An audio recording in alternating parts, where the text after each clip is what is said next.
నిన్ను నాశనం చేసే దండు నీ మీదకి ఎందుకు వస్తుంది? నిన్ను నాశనం చేసే దండు నీ వ్యక్తిగత జీవితంలో దేవుని మాట వినకపోవటం వలన నువ్వు చేసింది ఏమిటో తెలుసా? దండుకు తలుపు తీశావు. అంటే అర్థం ఏమిటి? రకరకాల దండు ఉంది లోకంలో.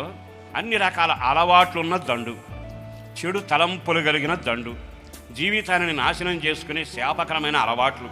దండు ఒక్కసారి పడిపోయిందండి, ఇక అంతే. మన వాళ్ళు అప్పుడప్పుడు ఏమంటారు తెలుసా? మా వాడు మంచివాడనండి, వాడి సావాసం చేసి పాడైపోయాడు. అంటే వాళ్ళ సావాసం వల్ల వీడు పాడైపోయాడని తల్లికి తెలిసిందిగా, మన పిల్లలు పాడైపోవడానికి ఆ సహవాసం వల్ల తెలిసిందిగా. మరి ఇట్లాంటి చెడు సహవాసం నీలోకి వస్తే దండు వచ్చినట్టేగా. ఒకనాడు తెల్లవారుజామున లేచి ప్రార్థన చేశావు, ఈ మధ్య దండు పడింది. అసలు నీకు ప్రార్థన కానీ బైబిల్ ఎక్కడుందో తెలియదు. తెల్లవారుజామున ప్రార్థన ఏమైపోయిందో అర్థం కాలే. కష్టం వచ్చిందా? అయ్యా తిన్నగా నేను మందిరానికి వెళ్తానయ్యా అని మందిరంలోకి వెళ్ళి ప్రార్థన చేశావు. తలుపులు వేసుకుని గదిలోకి వెళ్ళి ప్రార్థన చేశావు, ప్రభు